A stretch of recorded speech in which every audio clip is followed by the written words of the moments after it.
Welcome back. It's Wake Up Nigeria. Now, everyone tries to start again, afresh, every New Year's with the hopes of getting better results than they did in the last year.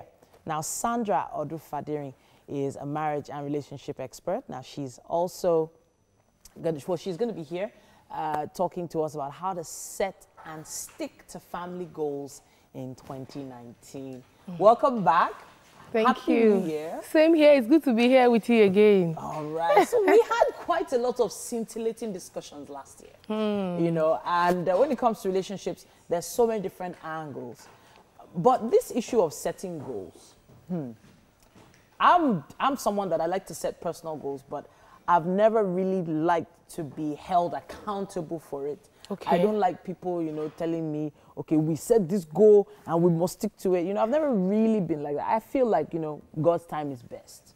But please tell us why it is important for a couple in a relationship, or in fact a married couple, to set family goals. Yes, it's very important. Family goals is one of the most important things.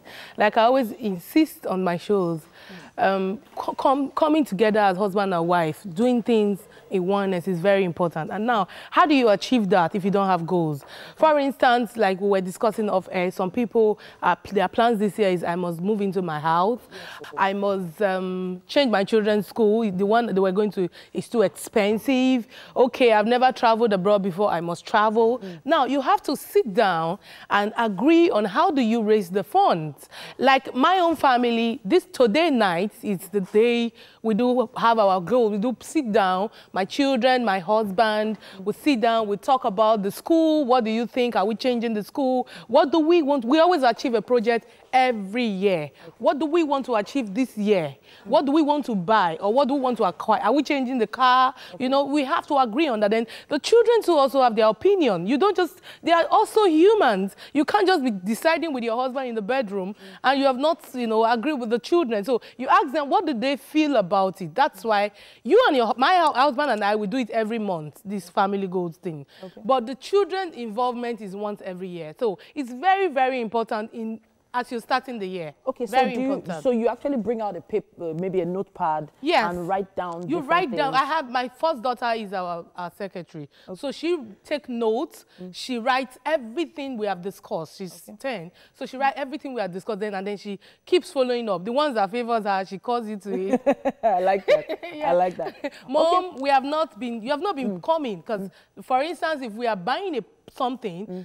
My husband and I have to contribute towards it. Then we agree every month how much is coming from me, how much is coming from you. There's an account for it that it goes, and then she takes track of it, because when I pay, I bring the book to her. She keeps it. She has a file that she keeps it. So she asks you, Mom, this month, we've not seen your money. What's happening? Okay. So it's very important.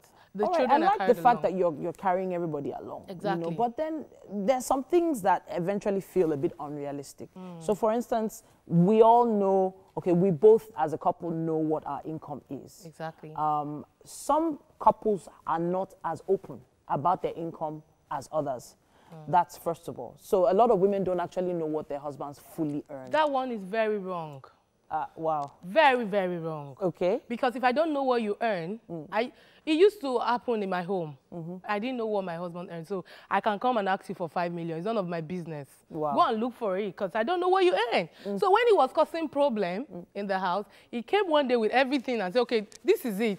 This is my income for the month. So, you asking me for this? This is what I earn. So if I know what my husband is earning, I will not come and ask him for more than he's earning. So you're doing yourself good if you open to your spouse or your wife, your husband, how much is coming in, so that you can plan together. Because the truth is, if you don't tell her what you're earning, she will ask more than. So in 2019, if possible, be more open about your finances. Very important. Very important. From wife to husband, we've heard it before, you know, whatever my husband makes is also my own. But whatever I make is my own. I've heard that many times from many women for different reasons. They all have their own reasons for saying that. But when it comes to setting goals and targets, I'm on the fence about, being as completely open about what you're earning in order to achieve that goal. Exactly. Do you have to know about everything I'm earning before we can achieve goals together? We No, can't. the basic ones. Like I work and I do extra things. Like the one that comes in regular, it's important. Okay. But the other side ones that Side you... hustle. You can maybe code that one. Exactly. Because it's not everything you go and tell your husband. Like, I want to do this for my mom or my dad needs some money. I can't be going to tell him. No. I should be able to sort it out without disturbing him. So that's where other incomes usually, like I gave my mom some money this Christmas. I didn't even tell my husband because I have made the money and it's not affecting the family goals. Now, let me stop you there. Yeah. We're talking about family goals. Can family goals for us also involve other parts of the family, extended family members? So, for instance, a family goal for me is to help renovate my family house. And it's expensive. Meanwhile, we never get our own house. But I know that it needs to be done. This is just hypothetical. Yeah. So what do you do in that kind of case? Can I actually put that in our family goal? Yeah, you can. It depends on the relationship your husband is having with your extended family. Okay. If they don't have a good relationship, it might be very difficult because he will do everything to frustrate it. You and I know. But if he has a good relationship with your family, he will even be the one to call you and say, are you not saying this is happening? What do you think we should do? Should we do 50% now and acquire this 50% on our own and then see how we can help them push it? And don't forget, if you are supporting your wife, you're also supporting yourself. Why? Because tomorrow you don't know where your family will need help and you come to your wife. So it's better for you to cooperate with your wife or your husband so that when you need him tomorrow, he will be there. Okay, so now we've made it seem very rosy, like it's easy for our spouses to cooperate. If only it was that easy. So what advice would you give to, maybe a member of a couple now that don't agree on these goals? All right. Now, they are sitting down, they want to write the goals, but the goals are causing fights. So what's the advice? I will always say this to every woman. The man is the head of the home. When your husband is talking, you listen. Okay. You don't have to fight on everything. If he says this is what he wants, keep him quiet. And later in the night, you know now, we all know how to get our husbands. How? Sandra, how?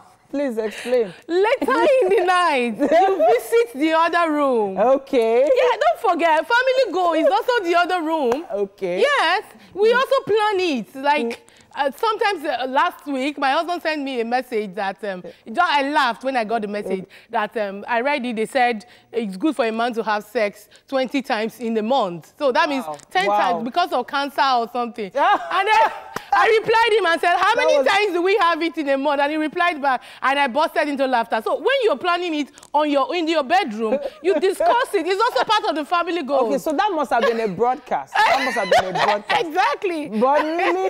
But really, it's interesting. I feel like, bedroom activities can also be part of our family goal. Oh, yes. Very important. So maybe if it hasn't been that exciting in 2018, you need to spice it up in 2019. Maybe there was so much work, demanding half time. You need to plan it. Okay. You need to plan togetherness. I say to people, once every month, take your wife out for a dinner. If your husband is not doing it, ask him. I still asked my husband 2 days ago because he's on leave. Let's go. When are you taking me out? I love asked him. That. We've been going out with the children. Me, I want to go out now. When is my day? Sandra, let's wrap up with that. Thank you so much for coming to the studio. I have a feeling we're going to have some exciting conversations this 2019 with you especially. Thank you very much. And that's our relationship segment for today.